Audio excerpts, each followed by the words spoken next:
खलीज बंगाल और बहीरा अरब से नम हवाएं गुज़िश्ता रात भारतीय सरहद के करीब इलाकों सियालकोट और नारोवाल में दाखिल हो गईं।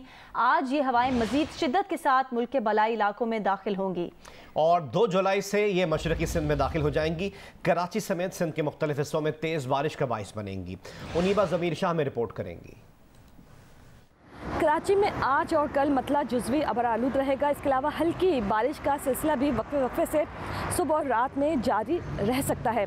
तेज़ बारिश कब होगी, इस हवाले से माहिरीन मौसमियात का कहना है कि बहरे अरब और खलीज बंगाल से नम हवाएं आज शाम या रात मुल्क के बलाई हिस्सों पर असरअंदाज होंगी। इसके बाद ये शिद्दत इख्तियार करके मुल्क के जनूबी हिस्से में फैल जाएंगी। इस मानसून स्पेल की जो ज़्यादा शिद्दत है वो सिंध में नज़र आ रही है। कहा जा रहा है कि सिंध में मानसून सिस्टम से काफ़ी अच्छी बारिशें हो सकती हैं, बल्कि मूसलाधार बारिशें भी हो सकती हैं। कराची का जो बताया गया है वो यही है कि कराची में 2 जुलाई की शाम या रात में तेज़ बारिश का सिलसिला चल सकता है और 4 जुलाई तक ये सिलसिला वक्फे वक्फे से जारी रह सकता है। अगर मानसून सिस्टम कराची को छूता हुआ गुजरा तो तकरीबन यहाँ पे 50 से 70 मिलीमीटर बारिश हो सकती है। लेकिन अगर मानसून सिस्टम का कोर यानी इसका जो मरकज़ है वो कराची के ऊपर से गुजरता है तो इस दौरान कराची में 100 मिलीमीटर से ज़ायद बारिश का इम्कान जाहिर किया गया है। कहा जा रहा है कि बारिश से कबल आंधी भी चल सकती है और काफ़ी तेज़ हवाएं चलेंगी। तकरीबन 72 से 81 किलोमीटर फी घंटा की रफ्तार से हवाएं चल सकती हैं। 3 से 5 जुलाई के दौरान समंदर में तुग़यानी रहेगी। माहिगीरों को भी मोहतात रहने का कहा गया है। जी, महकमे मौसमियात ने 2 दिन में कराची में तेज़ बारिशों की पेशगोई कर रखी है। कराची के बरसाती नाले अब भी साफ ना हो सके। शहर के 41 बड़े और 518 छोटे नालों में अब तक कचरा मौजूद है। KMC की नाला सफाई मुहिम नुमाइशी दौरों तक ही महदूद रही। नालों की सफाई ना होने के बायस शहर में सूरत हाल अबतर हो सकती है। चंद रोज़ कबल 38 मिलीमीटर बारिश में ज़िला वस्ती समेत पूरा शहर मुतासिर हुआ था।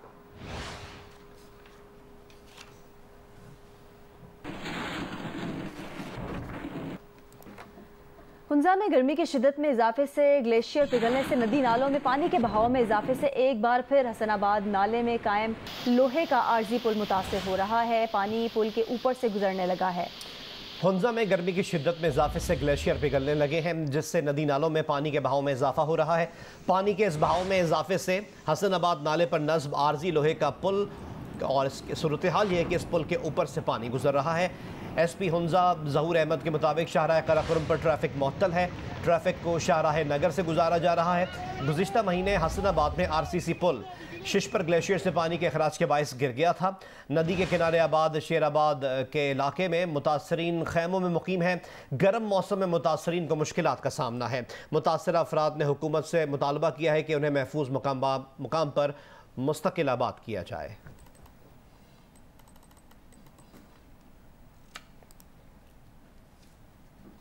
महकमा मौसमियात की बारिश की पेशगोई के बाद ठट्ठा में हाई अलर्ट जारी कर दिया गया है। बरसाती नालों की सफाई का काम हंगामी बुनियादों पर शुरू कर दिया गया है।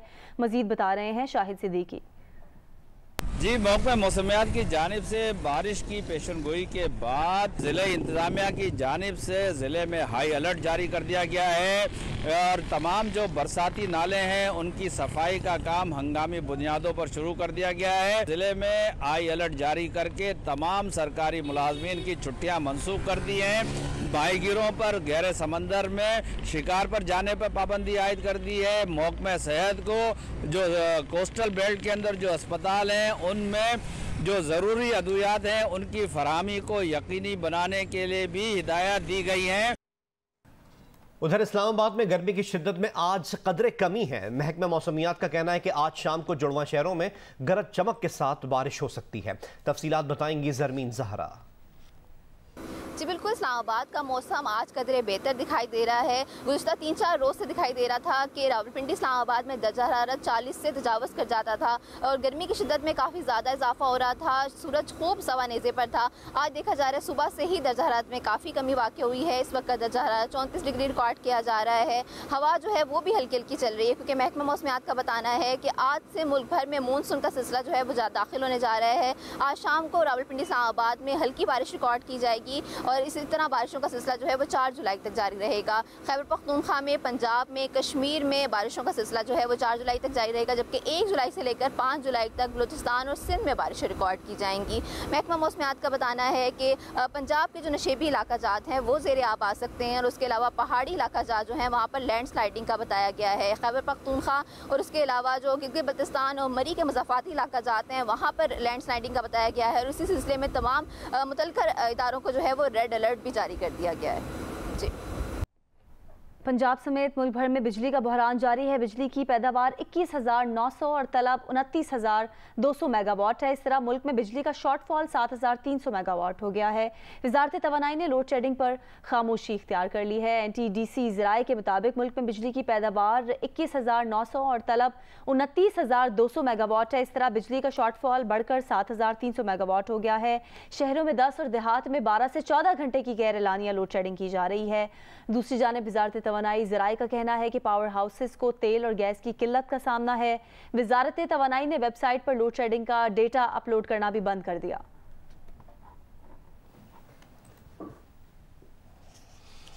पेशावर में भी सूरत हाल कुछ मुख्तलिफ नहीं है। पेशावर में गैर एलानिया लोड शेडिंग ने शहरियों का जीना मुहाल कर रखा है।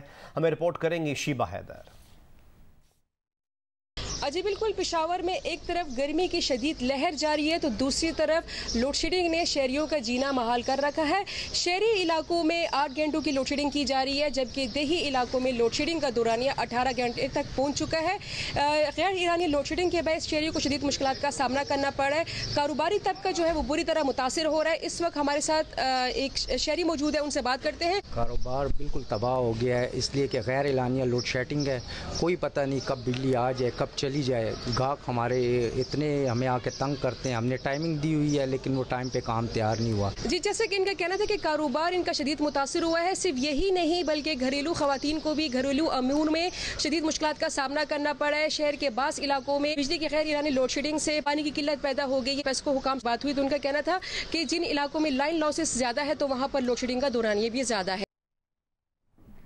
कसूर के इलाके छांगा मांगा में लोगों ने लोड शेडिंग के खिलाफ अनोखा एहतजाज किया। मुजाहिरीन ढोल की थाप पर 1.5 घंटे तक भंगड़े डालते रहे। इस दौरान एम्बुलेंस भी ट्रैफिक में फंस गई, जबकि एक ट्रक ड्राइवर ने ट्रक रोकने की बजाय 2 मोटरसाइकिलों को टक्कर मार दी। खुशकिस्मती से तमाम अफराद महफूज रहे। छांगा मांगा में लोड शेडिंग के खिलाफ लोगों का अनोखा एहतजाज। आहलूवाल रोड पर ढोल की थाप पर भंगड़े, 1.5 घंटे तक ट्रैफिक ब्लॉक किए रखी। एहतजाज के बाइस गाड़ियों की लंबी लाइनें लग गईं। इस दौरान एम्बुलेंस भी ट्रैफिक में फंस गई, जबकि एक ट्रक ड्राइवर ने ट्रक रोकने के बजाय 2 मोटरसाइकिलों को टक्कर मार दी। खुशकिस्मती से तमाम अफराद महफूज रहे। ड्राइवर ट्रक छोड़कर फरार हो गया। पुलिस हुकाम से मुज़ाकरात के बाद मुजाहिरीन 1.5 घंटे के बाद मुंतशिर हो गए। सेहवन में नहर में नहाते हुए 4 बच्चियां डूबकर जान बहक हो गईं। पुलिस के मुताबिक ये वाकया सेहवन में वाक़ अड़ल नहर में पेश आया, जहां नहाते हुए 4 बच्चियां डूबकर जान बहक हो गईं। जान बहक बच्चियों की शनाख्त 12 साला गुलनास, 10 साला अमड़ी, 10 साला अस्मा और 8 साला महनास के नाम से हुई है। लाशें अस्पताल मुंतकिल कर दी गई हैं। वज़ीर आला के इलेक्शन के खिलाफ तहरीक इंसाफ की अपीलों पर समाअत 1:30 बजे होगी। कोर्ट स्टाफ का कहना है कि जस्टिस सरदार नईम आज रिटायर हो रहे हैं, इसलिए बेंच 1:30 बजे बैठेगा। वज़ीर आला के इलेक्शन के खिलाफ तहरीक इंसाफ की अपीलों पर आज समाअत होना है। पहले ये टाइम 12:30 बजे दिया गया था, अब 1:30 बजे होगी ये समाअत। कोर्ट स्टाफ का कहना है कि जस्टिस सरदार नईम आज रिटायर हो रहे हैं, इसलिए बेंच 1:30 बजे बैठेगा।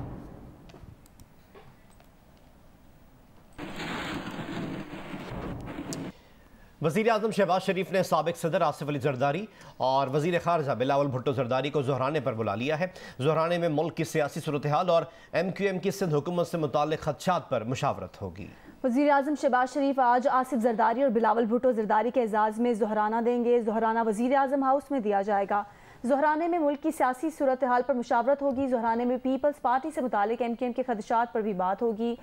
शहबाज शरीफ और आसिफ जरदारी के दरमियान चेयरमैन नैब की तकर्रुरी समेत हुकूमती अमूर पर बातचीत होगी।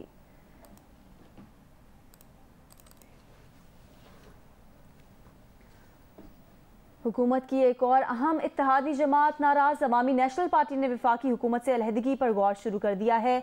ANP रहनुमाओं ने हुकूमत से अलहदगी की तजवीज़ दे दी। वफाकी हुकूमत की अहम इत्तेहादी जमात अवामी नेशनल पार्टी हुकूमती रवैये पर नाला है। अवामी नेशनल पार्टी ने वफाकी हुकूमत से अलहदगी पर गौर शुरू कर दिया है। एमल वली खान की ज़ेर सदारत ANP की मरकज़ी क़यादत का इजलास हुआ। इस इजलास में अमीर हैदर होती, सेनेटर अरबाब उमर फ़ारूक समेत दीगर शरीक हुए। ज़राए के मुताबिक इजलास में हुकूमती इत्तेहाद के लिए किए गए वादों और उन पर अमल दरामद से मुतालिक तबादला ख्याल किया गया। इस इजलास में ANP रहनुमाओं ने हुकूमत से अलहदगी की तजवीज़ दे दी। एमल वली खान ने हतमी फैसलों के लिए मरकज़ी क़यादत का इजलास ईद के बाद तलब कर लिया है। ANP रहनुमाओं ने हुकूमत से अलहदगी का इख्तियार पार्टी सरबराह को दे दिया है। ज़रा ये भी बताते हैं कि हुकूमत की जानिब से किए गए कोई वादा पूरा नहीं हो सका। ANP ज़राए का कहना है कि हमें किसी भी हुकूमती फैसलों पर एतमाद नहीं लिया जा रहा। पाकिस्तान क्रिकेट बोर्ड ने रेड बॉल और वाइट बॉल क्रिकेट के लिए अलग अलग सेंट्रल कॉन्ट्रैक्ट का ऐलान कर दिया है। कप्तान बाबर आजम, मोहम्मद रिजवान, शाहीन शाह अफरीदी, इमामुल हक और हसन अली को दोनों फॉर्मेट के कॉन्ट्रैक्ट दिए गए। पाकिस्तान क्रिकेट बोर्ड ने रेड बॉल और वाइट बॉल के लिए अलग अलग सेंट्रल कॉन्ट्रैक्ट का ऐलान कर दिया।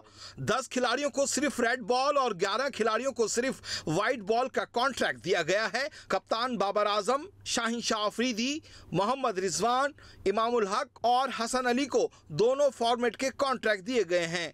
रेड बॉल की ए कैटेगरी में कप्तान बाबर आजम, शाहीन शाह अफरीदी, मोहम्मद रिजवान और अजहर अली।